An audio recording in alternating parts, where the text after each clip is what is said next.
Before I begin the video, I'd like to say thank you to the following channel members: No Running in My Lobby, Fluffy Chuff Knuffles, Elias IDK, Annette Fisher, Steve Hughes, and The Epic. Become a decent human today, click the join button, sign up today. Not only do you get the title of Decent Human that you can brag to literally everybody about, but also on top of that, you're keeping the channel going. And also, more of you that join, the more fun projects we can do in the future. So why not click that join button real fast? That being said, what's up everybody? So we're going to get back into some more of the SCP rabbit hole, as it were. But ever since I got introduced, I really can't stop. So, that being said, we got a video that's supposedly exploring the SCP Foundation. Introduction to the Foundation from the Exploring series. Somebody recommended a bunch of them to me in Discord, and I just picked one at random that was more explanation than diving deeper into other stuff. So, that being said, let's see what this is about, shall we? Secure, contain, protect. These three simple words comprise both the initials of the SCP Foundation, as well as the Foundation's steadfast motto. But what is the SCP Foundation? This video will continue under the assumption that this is the first time you have ever heard of SCP, and are about to enter a world of the strange, shadowy, and unusual. By the end of this video, you should have a decent grasp of the basic concepts that make up the Foundation. To begin with, the SCP Foundation and universe are primarily associated with a single website, the SCP Wiki. Rather than having lore spread across movies, books, or video games, the website is driven by community submissions. Practically anyone can write and add to the SCP universe, assuming their writing is up to snuff. And because of this, there is no official canon. Actually, that's really dope. That's really dope. Dude, this is like a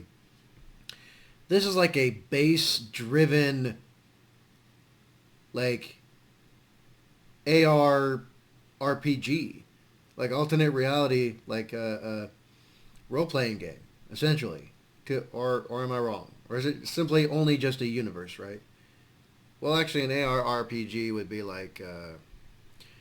would be something different. Okay, never mind. But it's a really cool universe that's driven by people's submissions to the wiki. And apparently there's like a review process and everything, an approval process, so that's really cool too. That means there isn't a lot of top-down on it. It's just like anyone and everyone could just be like, you know what? I feel like making up a story and calling it something SCP, right? That sounds really cool. It's really creative.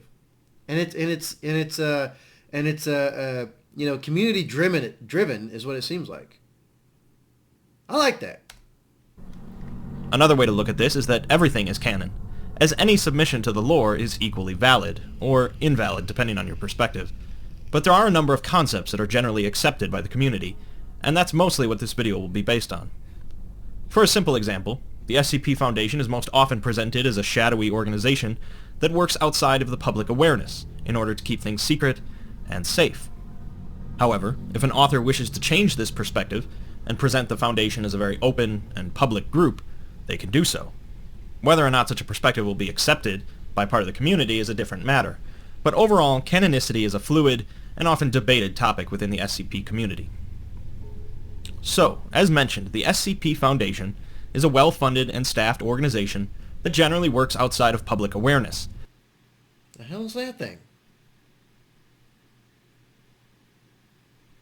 Looks like a overgrown baby that just kept growing, looking the exact same. That's kind of scary. And operates with or without the approval or support of local governments. The Foundation often recruits the finest scientists, researchers, engineers, and military agents that they can find, employing them to perform stressful and generally dangerous tasks. These tasks are of course related to the Foundation's motto that I mentioned at the start: secure, contain, and protect. Within the universe that the Foundation operates in, which is most often presented as our own universe, there are a massive number of strange, paranormal, and anomalous things.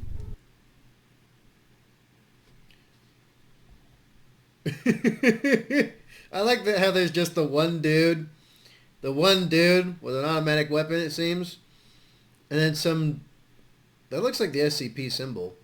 Some dude who's like using something on like this godlike giant creature right here. And then just some random dude who looks like a prisoner, I guess, or something, who's just, I don't know what he's doing. I have no idea what he's doing. I just find it funny, though, that there's just like one dude here with a machine gun, and there's all these monsters. You know what? It kind of reminds me of the ending of what is it? The Cabin or whatever? With, what's his name? The dude from Slevin. I believe the movie's called Slevin. But yeah, at the end of The Cabin, spoiler alert, in case you haven't seen it, you should see it already.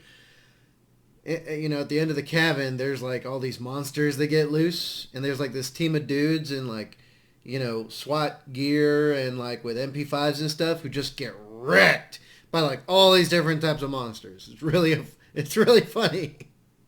But I'm just like, oh damn, this poor guy. These things, which bend or break the natural order of things as most people know it, can vary wildly in concept, form, hostility, usefulness, and danger. Without getting into too many details at this point, these anomalous entities can range from immortal killing machines to a 6-sided die that occasionally lands on a 7. Some can be used to greatly benefit the Foundation, such as pills that can cure any disease, while others continually threaten both the Foundation and all life on Earth, such as massive eldritch entities for which the Foundation has no idea how to contain. Each of these entities, or at least the ones known to the Foundation, are given an entry on the website. These entries, known as Special Containment Procedures, or SCPs, generally follow a similar format and contain information written and cataloged by researchers working for the Foundation. Each SCP is given a number, and at the time of this video there are nearly 4,000 SCPs logged in the system. Next, each SCP is assigned an object class, which is a somewhat broad indicator of how easily an SCP is contained, or how reliably it can be contained. There are 4 main object classes used across the Foundation, although occasionally others will crop up. Safe class SCPs are those that are most easily contained, with little to no chance of a containment breach occurring. It's important to note that safe can apply to SCPs that are harmless or beneficial, but also to SCPs that are incredibly dangerous, but easy for the Foundation to contain and protect. A key that can open any lock it touches, and a cooperative individual that can manipulate reality are both safe SCPs. One step higher is the Euclid object class, signifying the broadest classification of SCPs, where containment is more complicated and or less reliable than safe SCPs. Many autonomous or living SCPs are classified as Euclid due to their inherent unpredictability.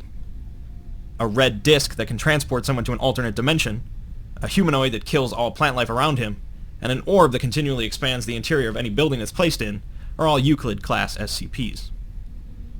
Keter SCPs are those that are excessively difficult to contain for one reason or another, and often are incredibly dangerous to either the Foundation or others, although that is not always the case.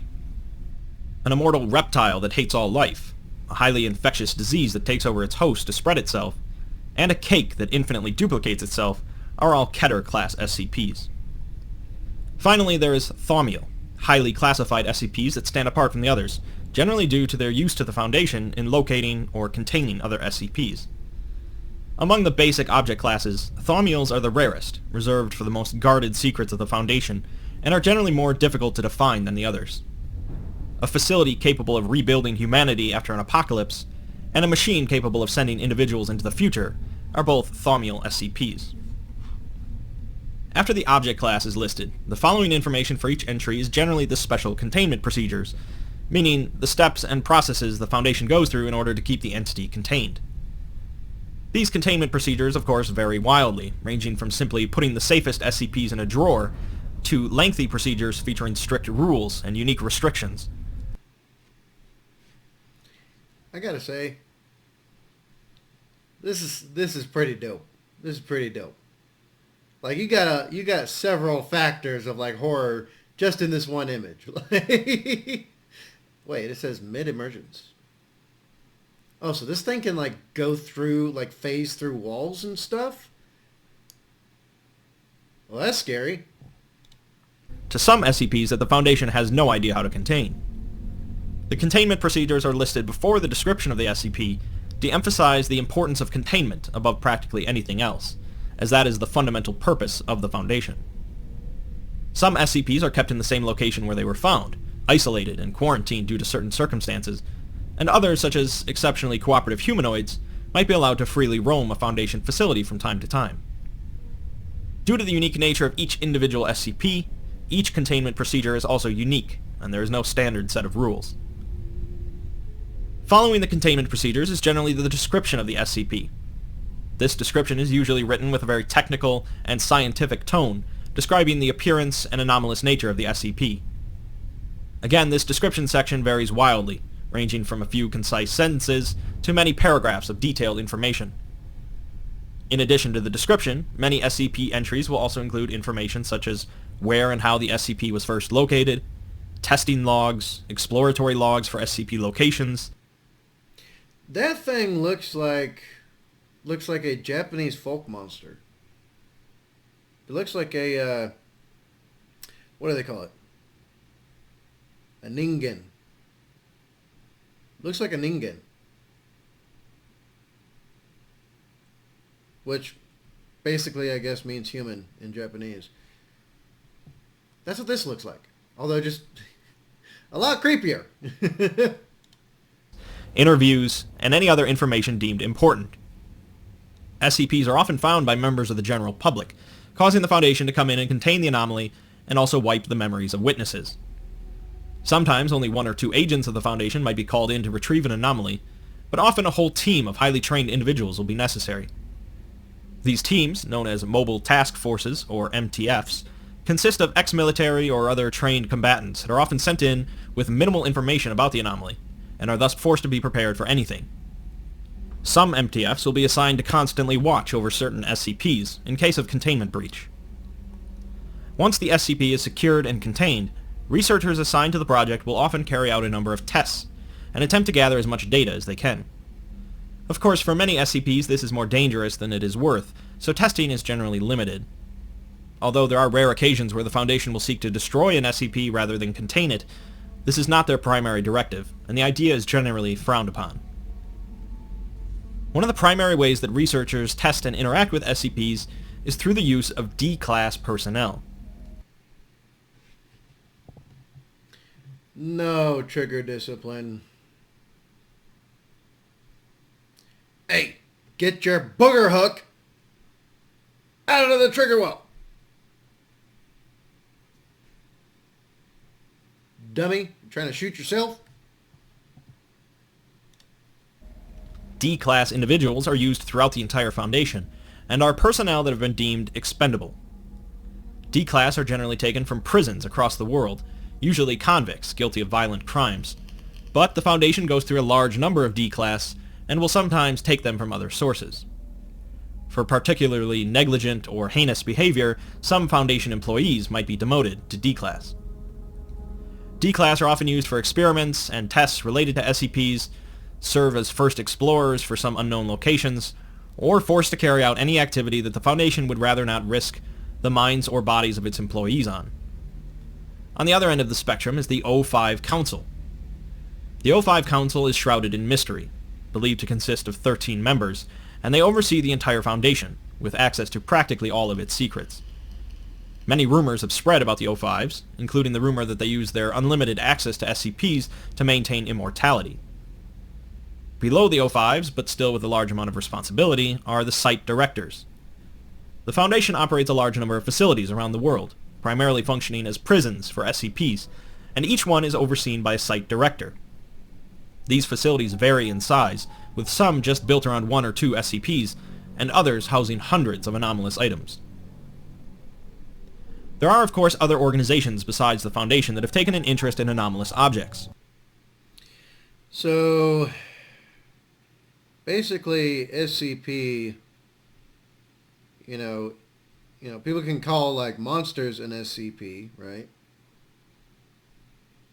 But I think that's more of like a file name in the lore. Because they'll call, like, the Plague Doctor an SCP, right? But he's a creature, an existence that, you know, is under the purview or the jurisdiction under containment of SCP.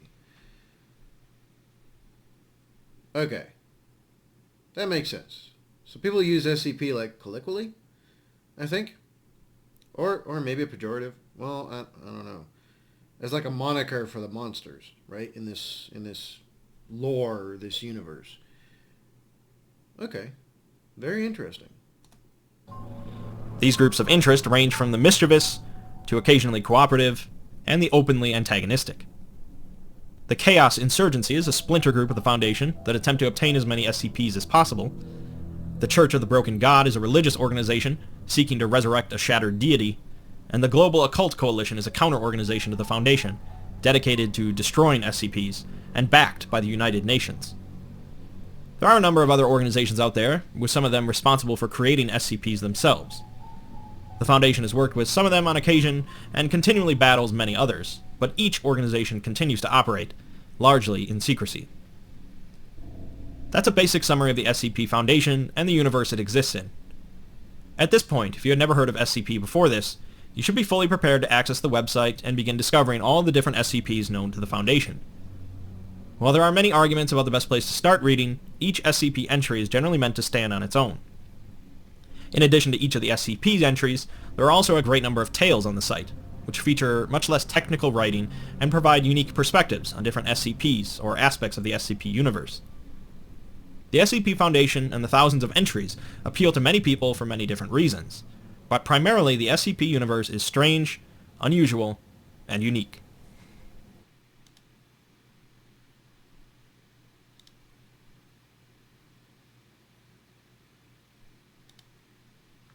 Okay, it says, remember this, the Foundation is not evil. We do not torture people just because. We are against unnecessary cruelty, which means somebody has to decide when cruelty is necessary. And that somebody is us. The Foundation protects humanity from SCPs, and we protect the Foundation from itself. Okay, so the SCP Foundation also uses SCP as like a moniker, I guess.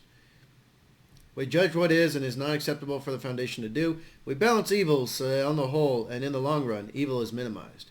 Ethics Committee orientation. Okay.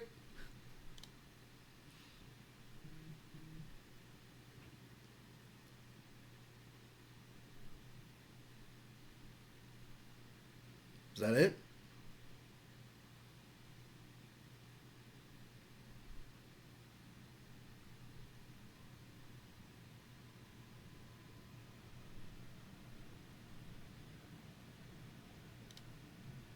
Okay, there we go. There we go. From the Exploring series. I'll have to link a link to them. Exploring the SCP Foundation, Introduction to the Foundation. Very interesting. I like it.